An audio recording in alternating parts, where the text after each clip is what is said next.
जय हिंद दोस्तों, मैं अशोक कुमार। तो दोस्तों, रेबीज़ ओसीडी में अपने ओसीडी माइंड को समझने का कोशिश किए दोस्तों। जिस दिन आपको अपने ओसीडी माइंड का समझ में आ गया, समझिए उस दिन से ही आप रिकवर होना शुरू हो जाएंगे दोस्तों। अब अपने ओसीडी माइंड को कैसे समझना है दोस्तों, चलिए एक एग्जांपल के थ्रू आपको बताते हैं कि कैसे आपका ही माइंड आपको फंसाता है, डराता है, क्वेश्चन करता है, डाउट क्रिएट करता है और प्लस भ्रमित भी कर देता है। तो चलिए दोस्तों, आपको एक एग्जांपल के थ्रू बताते हैं। जैसा कि मान के चलिए किसी भी इंसान को मतलब रेबीज़ ओसीडी है, ठीक है। वो अपने घर से बाहर निकला। जैसे ही वो बाहर निकला, थोड़ी दूरी के जाने के बाद उसके सामने से एक कुत्ता क्रॉस किया उसके बगल से। अब जैसे ही वो आदमी उस कुत्ते को देखा, उसका तुरंत वहाँ पे उसका ओसीडी माइंड वहाँ पे एक्टिव हो गया। अब उसका ओसीडी माइंड वहाँ पे क्या करेगा, उस आदमी को बताएगा कि तुम्हें कुत्ते ने काट तो नहीं लिया, कुत्ते ने स्क्रैच तो नहीं कर लिया, या कुत्ते ने तुम्हें छू तो नहीं लिया, या चाट तो नहीं लिया, या फिर उसका सलाइवा तो नहीं गिर गया। ये बात मतलब उसका ओसीडी माइंड उस इंसान को बोलेगा। अब वो इंसान क्या करेगा, इसका ये जवाब देगा। क्या जवाब देगा कि नहीं, कुत्ते ने तो स्क्रैच नहीं किया है, कुत्ते ने तो बाइट नहीं किया है, कुत्ता तो बहुत दूर से मतलब क्रॉस किया था, वो मुझसे टच भी नहीं हुआ है। ये बात जब ओसीडी को वो बताएगा तो ओसीडी इस बात को इग्नोर कर देगा। मतलब ओसीडी माइंड जो है इस बात को नहीं मानेगा। जो बात वो इंसान बता रहा है कि मुझे कुत्ते ने स्क्रैच या काटा नहीं है, उसके बावजूद भी ओसीडी माइंड क्या करेगा, उस बात को नहीं मानेगा और फिर से उस पर दबाव डालेगा, फोर्स करेगा कि नहीं नहीं तुमको काटा है, ठीक से एक बार देख लो, चेक कर लो, वरना रेबीज हो सकता है। ये बार बार बोलने के बाद ओसीडी ये थॉट को कम से कम उसके पास 5 बार 10 बार बोलता है। तो होता क्या है दोस्तों कि जो इंसान को रेबीज ओसीडी है वो क्या करता है, अपने ओसीडी माइंड को मतलब ओसीडी माइंड का वो बात को मान लेता है कि हाँ, ये जो ओसीडी माइंड जो बोल रहा है, जो बता रहा है कि सही में कहीं कुत्ते ने स्क्रैच तो नहीं कर लिया है, बाइट तो नहीं कर लिया है। अब ये क्या करेगा, अपने कपड़े को मतलब अपने ट्राउज़र को हटा कर देखेगा कि सही में बाइट हुआ है कि नहीं हुआ है। अगर कोई स्क्रैच या फिर कोई रेडनेस, कोई तरह का अगर दाग उसके पैर में दिख गया तो ओसीडी माइंड क्या करेगा, उसी दाग, उसी रेडनेस को, उसी स्क्रैच को मोहरा बना लेगा कि नहीं, देख लो सही में तुम्हें कुत्ते ने स्क्रैच कर लिया है, बाइट कर लिया है, तुमको अब रेबीज़ हो सकता है, जाके अपना वैक्सीनेशन करवा लो। मतलब उसका ओसीडी माइंड इस तरह से मतलब डराने का कोशिश करना शुरू कर देगा दोस्तों। इतना बार बार उसे डराएगा, इतना डराएगा कि लास्ट में वो इंसान क्या करेगा, अपने दिल का तसल्ली करने के लिए, अपने माइंड को तसल्ली करने के लिए वो किसी भी प्राइवेट या किसी गवर्नमेंट हॉस्पिटल में जाके अपना वैक्सीन वो करवा लेगा। उसके बावजूद भी इसका डर ख़त्म नहीं होगा दोस्तों। जब वो आदमी किसी प्राइवेट या गवर्नमेंट हॉस्पिटल में जाके अगर वैक्सीन लगा भी रहा है तो वो इतना चौकन्ना रहेगा कि देखेगा कि सही से मतलब मुझे वैक्सीन लग रहा है कि नहीं लग रहा है, अच्छे कंपनी का वैक्सीन लग रहा है कि नहीं लग रहा है, वो वैक्सीन अच्छे तरह से मतलब कि काम करेगा कि नहीं करेगा, डॉक्टर ने अच्छे से डोज लिया कि नहीं लिया। मतलब एक बार अगर आपको रेबीज़ ओसीडी हो गया दोस्तों, तो आपके दिमाग में इतना सारा क्वेश्चन आएगा रेबीज़ से रिलेटेड, इतना डाउट आएगा रेबीज़ से रिलेटेड, जिसका कोई अंत नहीं है दोस्तों। अभी जैसे मैंने आपको बताया दोस्तों कि आपका ही माइंड आपको पहले क्वेश्चन करेगा, आपका ही माइंड आपको पहले डाउट क्रिएट करेगा और आपका ही माइंड आपको फंसाएगा कि तुमको रेबीज़ हो जाएगा।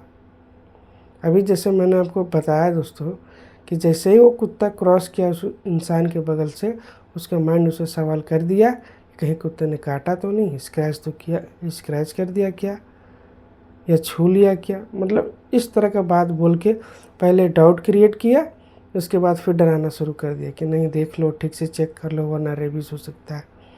तो यहाँ पे आपको एकदम समझने का काम करना है दोस्तों कि मेरा ही माइंड मुझे डरा रहा है। आप सोच के देखिए दोस्तों, अगर मान के चलिए कोई नॉर्मल इंसान है जिसको मतलब रेबीज ओसीडी नहीं है, अगर वो किसी रास्ते से गुज़र रहा है और उसके सामने कोई कुत्ता आ गया या बैठ गया या फिर उसके सामने से क्रॉस किया, वो आदमी को ज़रा सा भी डाउट नहीं होगा कि कुत्ते ने मुझे बाइट किया है या स्क्रैच किया है या टच किया है। कुछ नहीं आएगा उसके दिमाग के अंदर में। लेकिन यही चीज़ अगर उस इंसान के साथ होगा जिसको मतलब रेबीज ओसीडी है, उसके अंदर में डाउट, डर, भ्रम में आना, चिंता, घबराहट सब हो जाएगा। ये दोनों में डिफरेंस है दोस्तों। जिसको ओसीडी है उसको डर भी आएगा, उसको भ्रम भी होगा, उसको मतलब उसके दिमाग में क्वेश्चन भी आएगा। लेकिन जिसको ओसीडी नहीं है दोस्तों, ना उसके दिमाग में क्वेश्चन आएगा, ना उसको डाउट होगा, ना उसका माइंड उसको भ्रमित करेगा कि तुम्हें कुत्ते ने काट लिया, स्क्रैच कर लिया, तुमको जाके वैक्सीन लगाना। तो ये बात को समझना बहुत ज़रूरी है दोस्तों कि आपका ही माइंड आपको फंसाता है, आपका ही माइंड आपको नेगेटिव कर देता है। एक रियल स्टोरी आपको सामने शेयर करता हूँ दोस्तों कि किस तरह से उसका ओसीडी माइंड उसको मतलब कि गलत ठहरा दिया था। एक लड़का था दोस्तों, वो क्या किया मतलब बरसात का टाइम था। बहुत बार आप लोगों ने देखा होगा कि जब बरसात जब होती है, बारिश जब होती है तो कहीं पानी स्टोर हो जाता है, मतलब जम जाता है रोड में या बगल में, जहाँ भी हो। उसने एक कुत्ता को देखा कि वहाँ पे पानी पी रहा था। अब उस लड़के को रेबीज ओसीडी था। अब उसके दिमाग में ये क्वेश्चन आ गया, ये जो कुत्ता जो पानी पी रहा है, अगर वो पानी अगर मान के चलिए किसी के जख्म पर लग जाए तो क्या इस तरह से मतलब कि रेबीज हो सकता है? इसके दिमाग में एक क्वेश्चन आया। अब जब तक उस क्वेश्चन को वो सॉल्व नहीं कर रहा था दोस्तों, तब तक उसका माइंड इसको इतना फोर्स कर रहा था कि जितना जल्दी हो इस जवाब को ढूंढो कि क्या इसका सही आंसर है। वो बंदा क्या किया, एक गवर्नमेंट हॉस्पिटल में जाके एक डॉक्टर से मिला। उस डॉक्टर को सारा बात अपना बताया कि सर अब मुझे बताइए कि कोई भी कुत्ता अगर किसी पानी को पी रहा है, अब वो पानी किसी का जख्म या वुंड पर लग जाए तो क्या इस तरह से मतलब रेबीज हो सकता है? डॉक्टर ने अच्छी तरीके से उसके बात को सुना और उसको जवाब दिया कि जी नहीं, इस तरह से रेबीज नहीं होता है, आप टेंशन मत लीजिए। वो लड़का पूरी तरह से खुश हो गया। वो अपने घर आया और वो क्या किया, एक डायरी मेंटेन करता था कि डॉक्टर साहब ने आज के तारीख में ये बात कही थी। थोड़े ही देर के बाद 10 मिनट 15-20 मिनट के बाद उसका ओसीडी माइंड क्या करने लगा दोस्तों कि उसको नेगेटिव करना शुरू कर दिया। क्या शुरू करने दिया? उसका ओसीडी माइंड अंदर से क्या कहने लगा कि नहीं, तुमने जो डॉक्टर को पूछा, डॉक्टर ने तुम्हारी बात को अच्छे से सुना नहीं, ध्यान दिया नहीं, डॉक्टर को रेबीज़ के बारे में अच्छे से जानकारी नहीं था, वो ऐसा ही बोल दिया, उसके बात पर ध्यान मत दो, उसको रेबीज़ के बारे में उतना नॉलेज नहीं है, तुम गलत डॉक्टर से पूछ ले। ये सब बात उसका ओसीडी माइंड उसको बोलने लगा अंदर ही अंदर। और वो लड़का थोड़ा देर के लिए मतलब डर भी गया कि ये क्या। फिर उसने क्या किया, दूसरा डॉक्टर से जाके फिर वही बात, सेम बात दूसरे डॉक्टर से पूछा कि सर इस तरह से रेबीज हो सकता है? फिर ओसीडी माइंड क्या किया, फिर उसको नेगेटिव कर दिया कि ये भी डॉक्टर नहीं जानता रेबीज के बारे में। मतलब ये कंडीशन हो जाता है दोस्त। यहाँ आपको अपने ओसीडी माइंड को समझना है कि आपका ही माइंड आपको पहले क्वेश्चन करता है, डाउट क्रिएट करता है, डरता है, डराता है और लास्ट में उसको नेगेटिव भी कर देगा। मतलब ओसीडी के सामने सब कोई गलत है, सिर्फ ओसीडी सही है। आप गलत हैं, डॉक्टर गलत है, एक्सपर्ट गलत है, सब गलत है, सिर्फ ओसीडी सही है। अपने बात को सही मानने के लिए, मतलब मनवाने के लिए ओसीडी किसी भी हद तक जा सकता है। झूठ को सच बताएगा, सच को झूठ बताएगा। जो नॉलेजेबल आदमी है, जो डॉक्टर है, उसको भी झूठा बना देगा कि ये गलत है। आपको तो वो पकड़ कर रखा ही है ओसीडी, और दूसरे लोगों को भी गलत, मतलब आपके आँख के सामने और आपके दिमाग के सामने ऐसा पर्दा डालता है ओसीडी कि सब कुछ बेकार और सब कुछ गलत लगता है कि जो बता रहा है ओसीडी सही बता रहा है। ओसीडी में बहुत डाउट आएगा आपको दोस्तों, हर चीज़ में डाउट आएगा, इतना सारा डाउट आएगा। कभी वैक्सीन से रिलेटेड आपको डाउट आएगा कि इंट्राडर्मल वैक्सीन क्या है, इंट्रामस्कुलर वैक्सीन क्या है, इंट्राडर्मल कैसे लगता है, इंट्रामस्कुलर कैसे लगता है। बहुत से लोग एंटीबॉडी चेक करवाते हैं अपना कि मेरे अंदर में कितना अभी एंटीबॉडी बना हुआ है, ये कंडीशन हो जाता है दोस्तों। इसलिए आपको अपने ओसीडी माइंड को समझना बहुत ज़रूरी है दोस्तों। आपका ही माइंड आपको फंसाता है, इसीलिए मैंने बार बार अपने वीडियो में कहा है कि सिर्फ और सिर्फ अपने आप को बाइट पर फोकस कीजिए, क्योंकि जब कोई कुत्ता किसी को बाइट करता है तो ये समझ में आ जाता है कि ये पागल है। मान के चलिए कोई कुत्ता आपके सामने आया और एकदम फ्रेंडली बिहेव कर रहा है, आपके साथ खेल रहा है, आपके साथ फ्रेंडली बिहेव कर रहा है, तो आप उसको क्या समझेंगे? यही ना कि हाँ ये कुत्ता सही है, नॉर्मल है, कोई बात नहीं, इससे डरने की कोई ज़रूरत नहीं।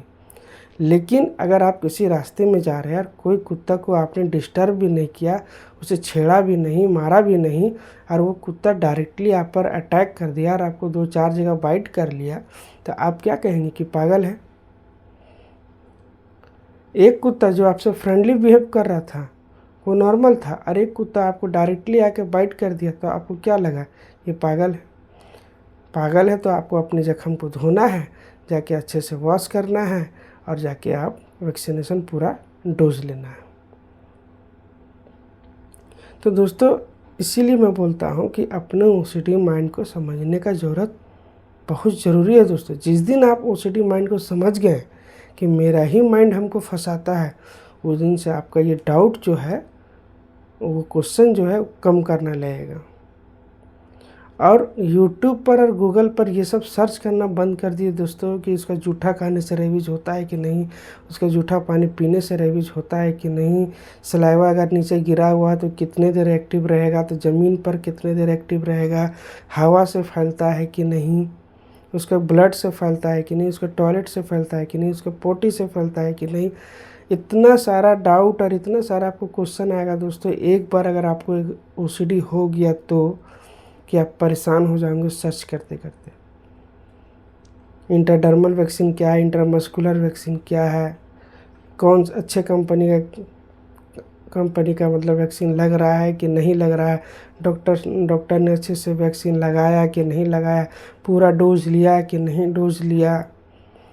इतना सारा डाउट आएगा दोस्तों रेबीज़ ओसीडी में कि आपका दिमाग पूरी तरह से हैंग कर जाएगा और लास्ट में आप पूरी तरह से डिप्रेशन में चल जाएगी। इसीलिए मैं आप लोगों को बता रहा हूँ सिर्फ और सिर्फ बाइट पर फोकस कीजिए, क्योंकि बाइट करने से ये पता चल जाता है कि कुत्ता नॉर्मल है कि पागल है। इसलिए दोस्तों मैं समझता हूँ कि इस वीडियो में आप लोगों को बहुत हद तक समझ में आया होगा। अगर वीडियो अच्छा लगा होगा तो लाइक और सब्सक्राइब ज़रूर कीजिएगा और बेल आइकन को ज़रूर दबाने का कोशिश कीजिएगा दोस्तों, क्योंकि मैं इसी तरह से आप लोगों को रेबीज़ ओसीडी के बारे में कुछ अपडेट देता रहूँगा।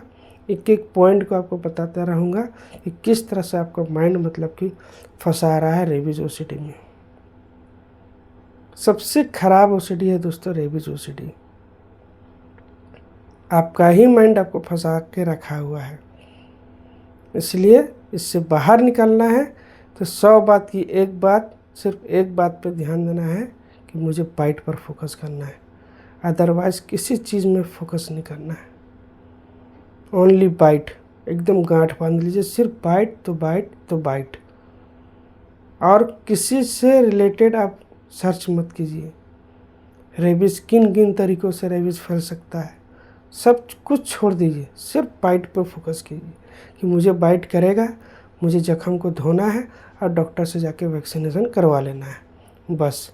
और एक बात दोस्तों, जो भी इंसान रेबीज़ ओसीडी से परेशान है उन लोगों में एक सजेस्ट करना चाहता हूँ मैं अपने स्तर से कि आप लोग इंट्रामस्कुलर ही लगाएं हमेशा हमेशा इंट्रामस्कुलर लगाएं, क्योंकि इंट्रामस्कुलर का जो डोज होता है ना दोस्तों 0.5 ml का होता है, ठीक है। और इंट्राडर्मल में 0.1 ml का होता है। 1 ml एक साइड इधर लगेगा, एक साइड इधर लगेगा, ठीक है। इंट्रामस्कुलर में होता है कि 0.5 ml रहता है। क्योंकि मैं इसलिए ऐसा बोल रहा हूँ दोस्तों कि मुझे एक लड़का का जो मैं काउंसलिंग कर रहा था वो इंट्राडर्मल वैक्सीन लगवा रहा था किसी डॉक्टर के पास में। तो आपने देखा होगा कि जब इंजेक्शन से जब दवा को लिया जाता है तो दवा थोड़ा सा क्या होता है, सिरिंज होता है इस तरह से मतलब पुश करते हैं तो थोड़ा सा 2-4 ड्रॉपलेट वगैरह गिरता है। अब उस लड़के को डाउट हो गया कि 2-4 ड्रॉपलेट गिर गया, अब पूरी तरह से डोज जो है मेरे अंदर पे नहीं लगेगा, 2-4 ड्रॉपलेट वेस्ट हो गया। अब वो लड़का पूरी तरह से पैनिक हो गया दोस्तों। इसलिए दोस्तों मैं उन लोग से खासकर रिक्वेस्ट करना चाहता हूँ जो भी रेबीज़ ओसीडी से सफ़र कर रहे हैं, अगर आपको रेबीज़ से बहुत डाउट आता है तो आप लोग ऐसा कीजिए, सिर्फ इंट्रामस्कुलर ही वैक्सीन लगवाइए ताकि एक भी ज़रा डाउट ना रह जाए। आशा करता हूँ दोस्तों इस वीडियो में बहुत कुछ आप लोगों को समझ में आया होगा। अगर अच्छा लगा होगा तो चैनल को सब्सक्राइब ज़रूर कीजिएगा, बेल आइकन को ज़रूर दबाइएगा दोस्तों। आप मुझे मोटिवेट करेंगे, मैं आपको मोटिवेट करूँगा। तब तक के लिए दोस्तों जय हिंद।